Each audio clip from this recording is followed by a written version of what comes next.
Okay, hi everyone. Yeah, good to see you. Thanks. We're back to talk more about grading. I have a previous student of mine here. Would you please introduce yourself and tell us what you like to study and things like that? My name is Dario Gonzalez. I'm going to be a sophomore at CSU, and my interest right now is business. Cool. Have you taken any business classes yet? I've taken a couple like economics and stuff like that, just kind of like the very basic things. So Nice. Well, I hope you good luck with that.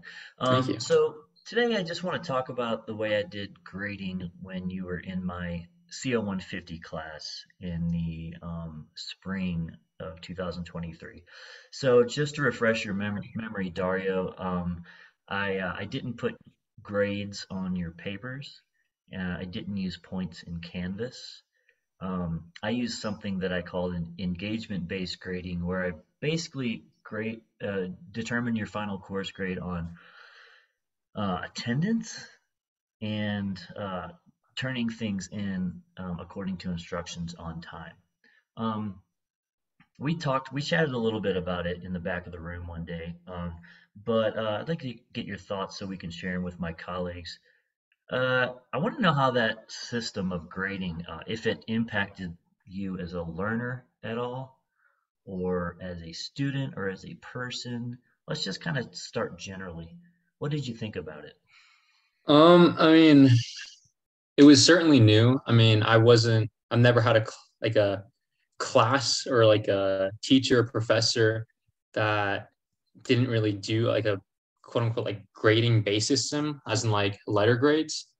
Um, but I thought it was, I guess, beneficial in the sense as to like mental health wise, because I think like nowadays, like students that are my age and older or whatnot that progress through college, we're also cooped up with wanting to get straight A's or like reaching some sort of milestone.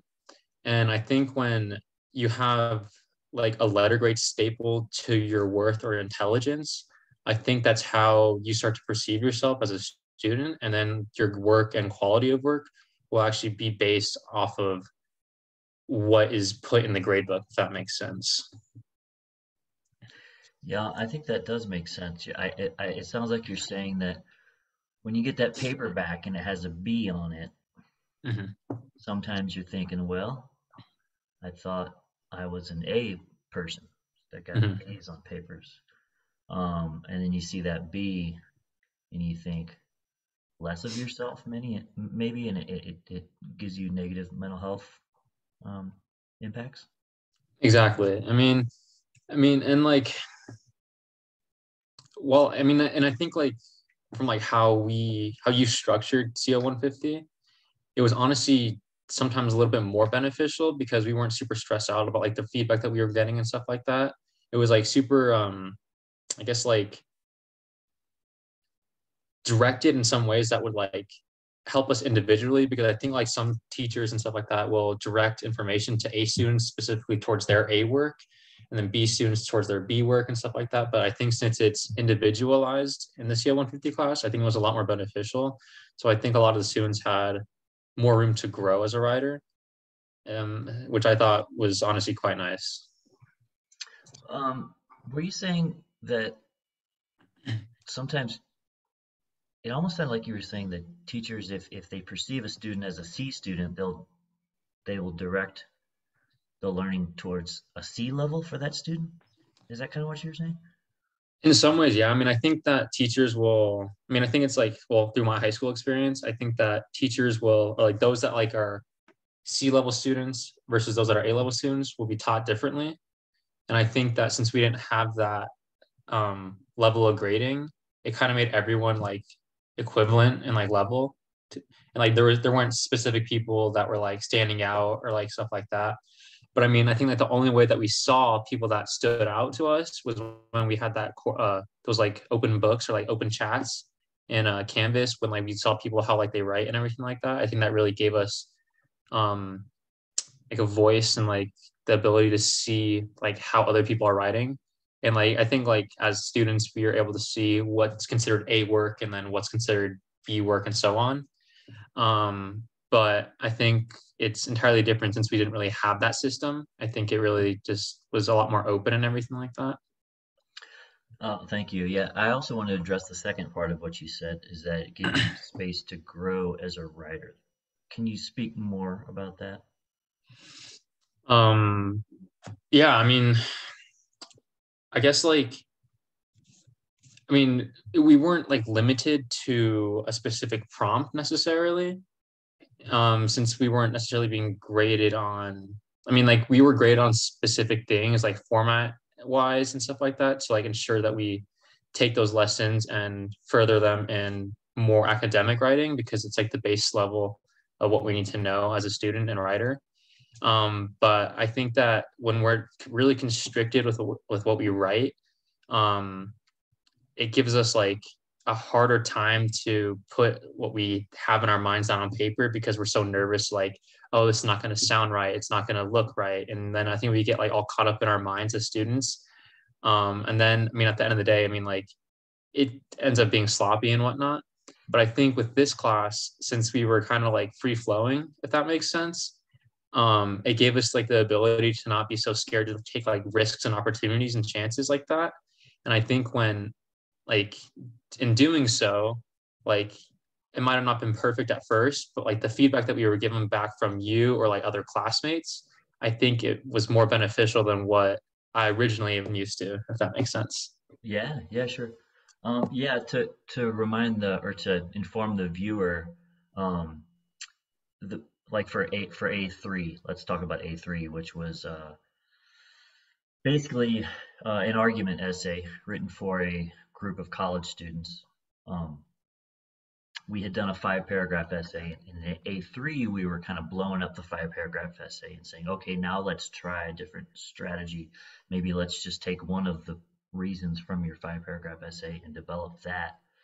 Um, and the only requirements were that you had to have a certain amount of words, you did have to have sources, you did have to cite them, you did have to use paragraphs, but you weren't then graded on how well you did that. You were given basically a pass fail. You were given a green check mark if you did those things. How Mm. well you did them was not part of the final grade since there wasn't a grade.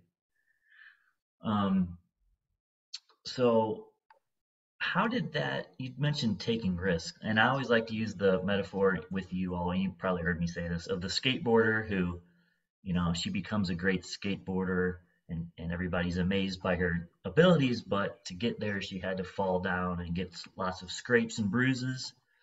Um, and so that's kind of how I see a CO 150 class and a CO 300 class as a place for people to try things, make mistakes, fall down, learn from them, and whatnot. So, how did the fact that I wasn't putting grades on papers and numbers and things impact how you took chances or risks in my class?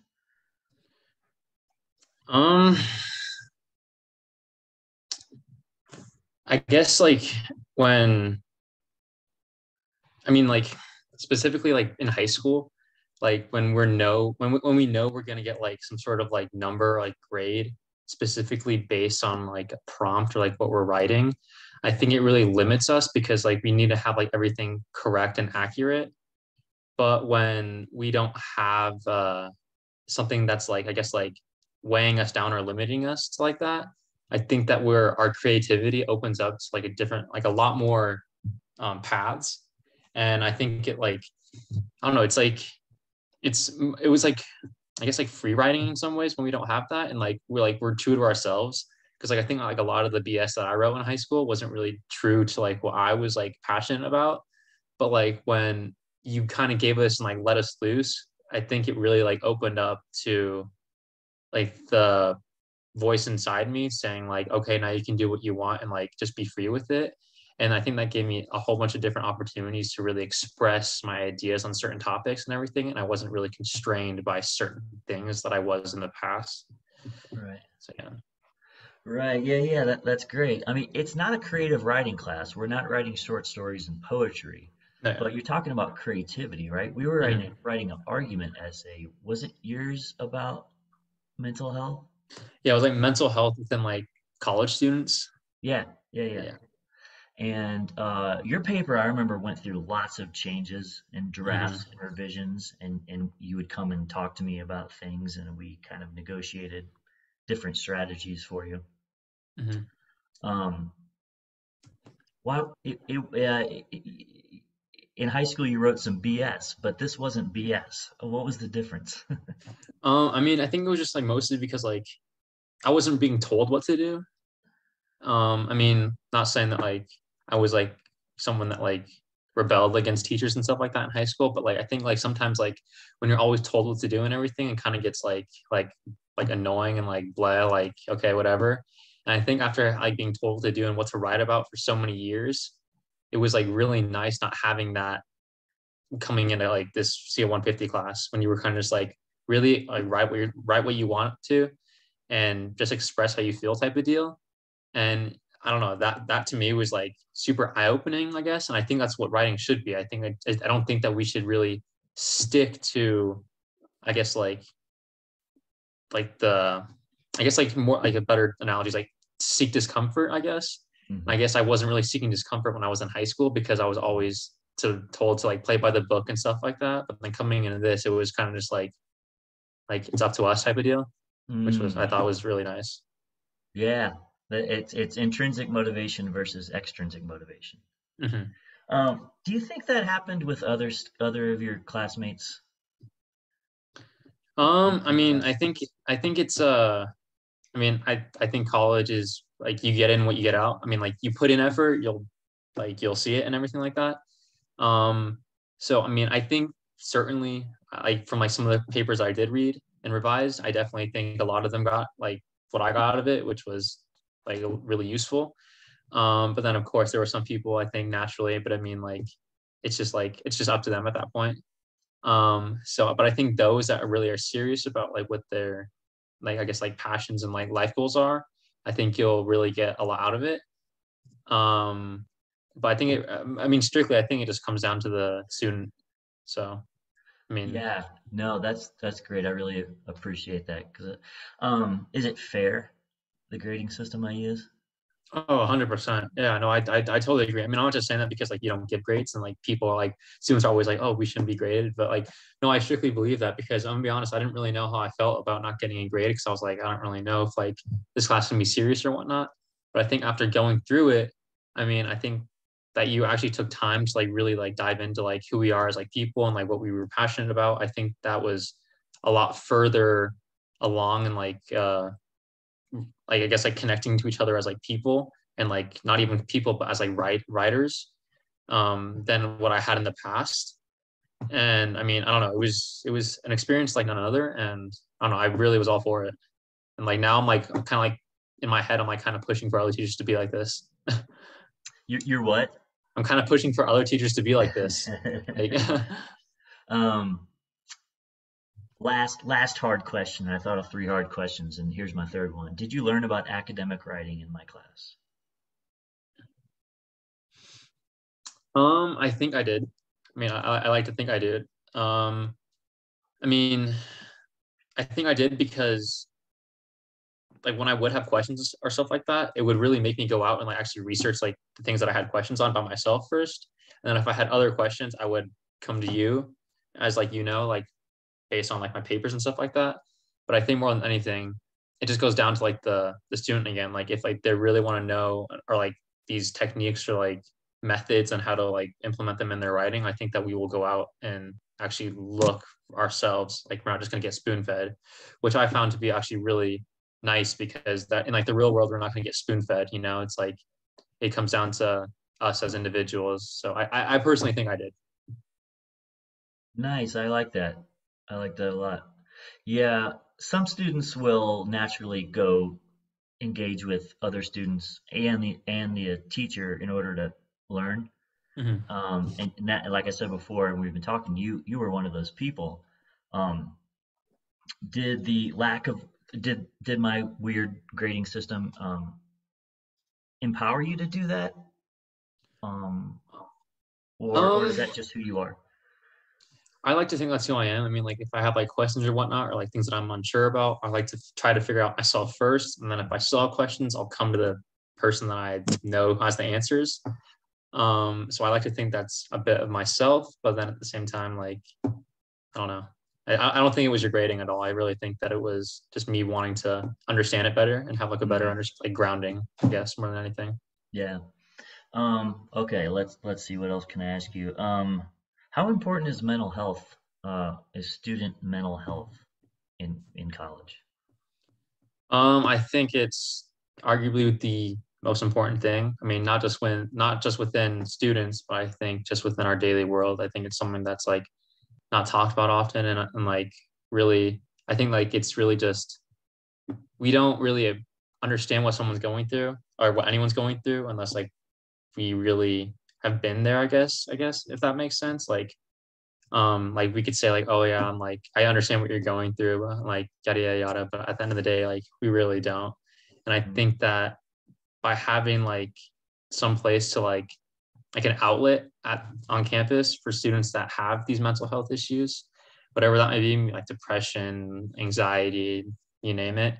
Um, I think that I think it just goes to show, I guess, like how little we really know the human brain and everything like that, I guess, because it's something that's like we're still figuring out.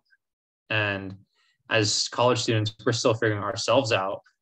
And that just, just adding more to the pot at that point. And then it just like becomes something that's just super confusing and hard from like moving away like home to like being alone to starting these new classes to finding a major to I don't even know, just like life in general, I guess. So I think it's super important, and I think that a lot of people don't like talking about it because it makes everyone uneasy, and like we don't really like expressing our feelings. But I think that's what I've learned a lot through, I guess, like family and loved ones is like the more we express ourselves, not to just to like others, I think like the better off we'll be as individuals. And I think that's something that I don't know. I think that's something that we should all take into account because it doesn't it's not weakness when like it doesn't like when we express who we are and how we feel. I think it's if anything it's empowering. So yeah. That sounds like advice to all people, but really sounds like advice to other college students like Mhm. yourself.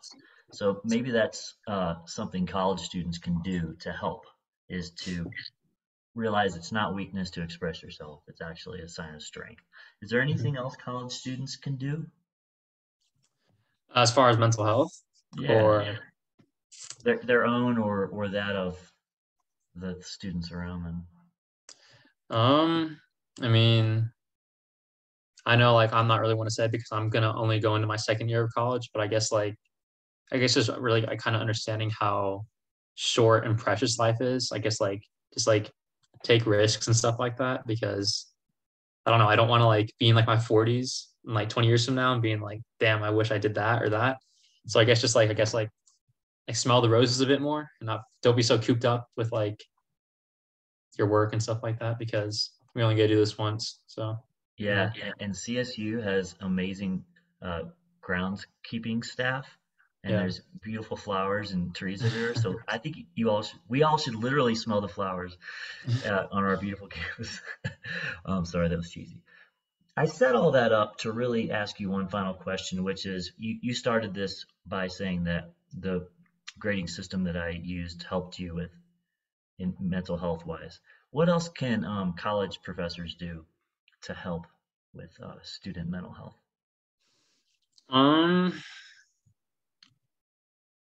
that's a good question.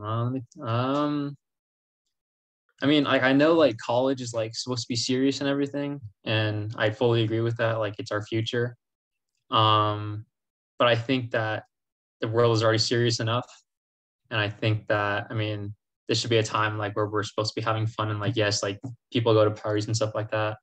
But I really think our education should be enjoyable and fun. I'm not saying it's not, but I think a lot of us go into like college with this idea of like how serious it's going to be and how hard it's going to be. And then I think that I think professors, I'm not saying all professors need to do this, but I think that I think some of them should like try to implement like the ideas that like this should be a fun time for us. Like learning should be enjoyable. And I think that's been like something that like teachers since elementary school have been trying to implement. Like learning is fun, learning is this, learning is that. And I totally agree with that. But I think that now that we're actually in college, or that now that I'm in college, I think that we got to revisit that. That makes sense. So yeah, I guess just like something like saying that, like something along the lines of that. I don't know. I'm 100% with you. Learning can and should be enjoyable Yeah. for sure. Dario, thank you for talking with us, and I hope you have a great summer. Yeah. Thank you so much. You as well.